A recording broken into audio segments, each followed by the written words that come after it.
The inability to disassociate the hip from the lumbopelvic hip complex. Yeah. Or AKA, you're asking your spine to do hip stuff.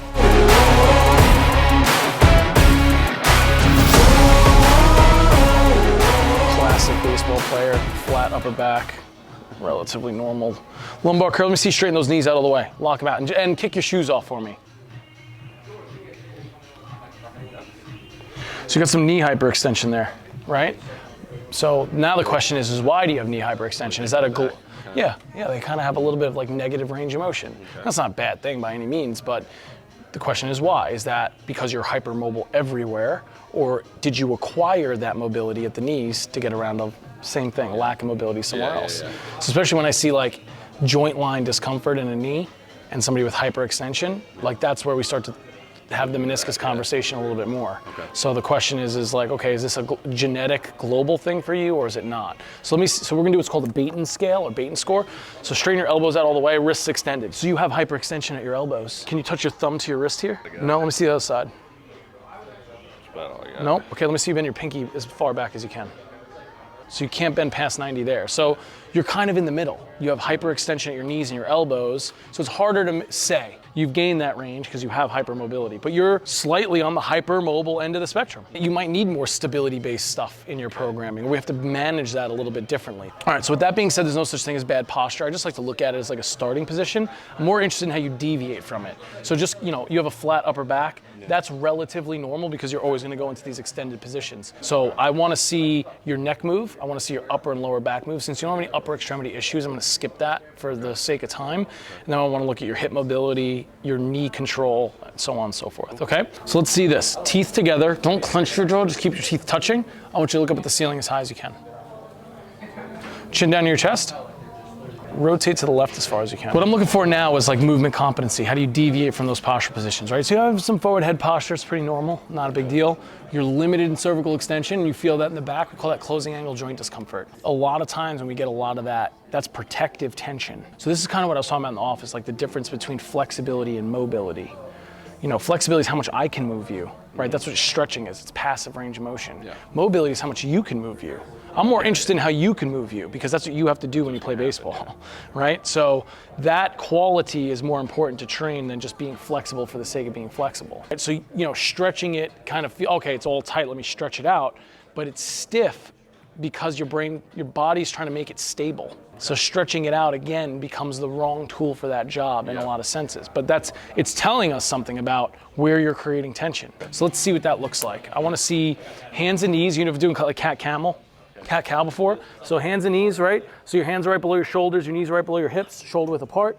We're gonna go as much flexion as you can to the ceiling, and then as much extension as you can. Limited lumbar flexion. So that's limited possible positions for your pelvis, right? That's going to affect how your femur operates on the pelvis. That makes sense? Yeah. Drop this down to the floor, look up at the wall, push your chest away from the ground as far as you can. Right? Limited ability to protract. Your extension looks fine though. Your extension looks fine. Okay.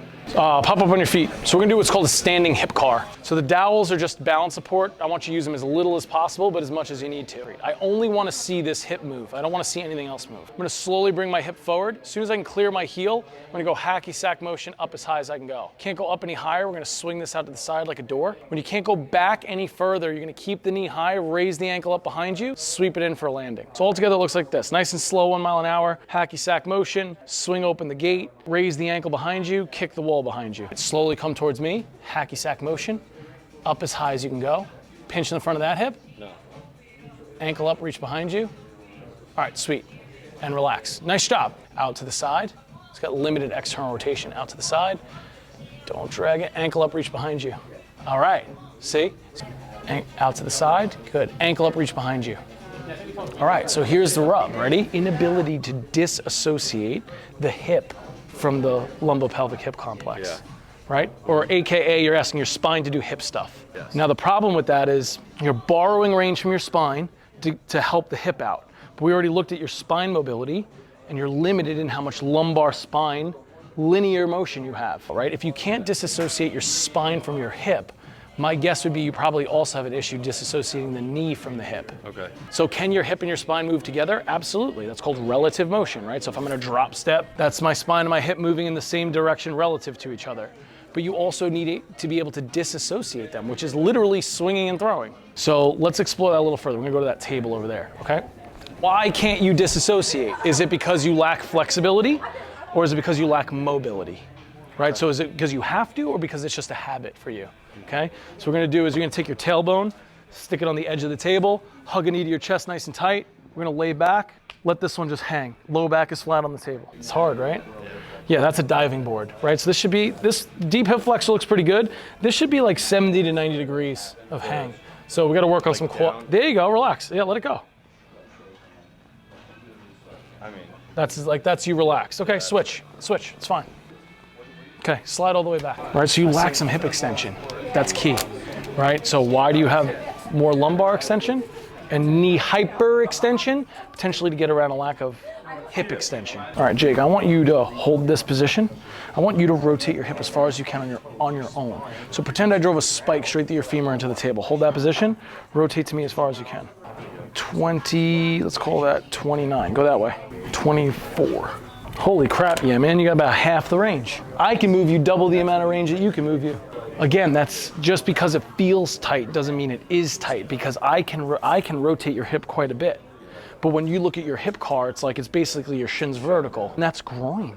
Let both arms hang over your head, straight legs, and then bring your arms back down. We got some bilateral rib flare. Okay, sit on up for me. So what we're gonna do first is I'm gonna do a breathing technique with you, and we're gonna see if we even this out. So just so that we're on the same page, right? Tonnage here, not much here. This is the opposite, right? Way more internal rotation of the hip, but way less external rotation of the hip. So now what I'm gonna do is manipulate your rib cage and your diaphragm, and we're gonna change that. Blow the air hard. I'm gonna post you up here. I'm not giving this back. So you're gonna get a big stretch down here on the right side. Deep breath in. Hold, hold, hold, out.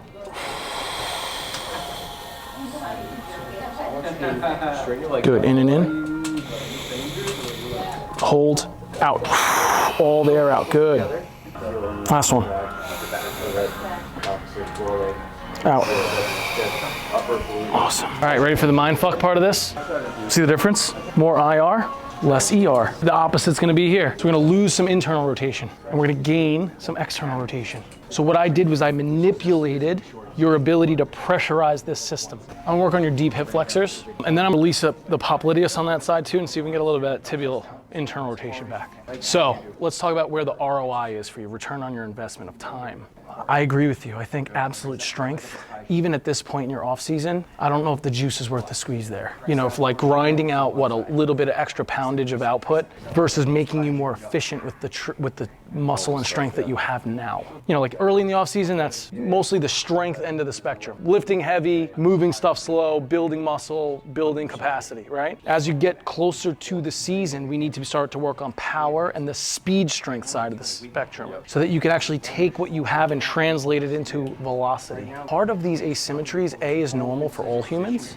We're not perfectly symmetrical, but when you take a population of athletes that have a unilateral demand in terms of rotation, these asymmetries become more pronounced. So the idea of like trying to make you symmetrical is kind of like not worth it, because you're not gonna be. Like your bones are physically changed now because you've been playing baseball your whole life. I'm just gonna use this to like desensitize this a little bit and just get a little bit of blood flow around this knee. Jake, this is Matt. He's one of our strength coaches. I'm gonna have him take you through some mobility stuff. Okay. I would like for you to do this as your mobility work versus all of that stretching. Because you're not that inflexible that you need to stretch all that shit out, okay? So where he is inflexible is he's a little bit through the hip flexor and the groin, not terrible, so let's do the hip flexor. Let's progress it to the lift off, okay? I also want him on the rack, trying to pull the rack down so he gets a little bit more anterior core engagement. So we'll do the hip flexor stretch with the hip flexor lift off, an adductor rocker, and maybe we can introduce a little bit of pails and lift offs from that quadruped adductor rock position. Let's go with passive flexion breathing, lumbar peel offs, and hip capsule cars. Okay. And then we're gonna build on that, all right?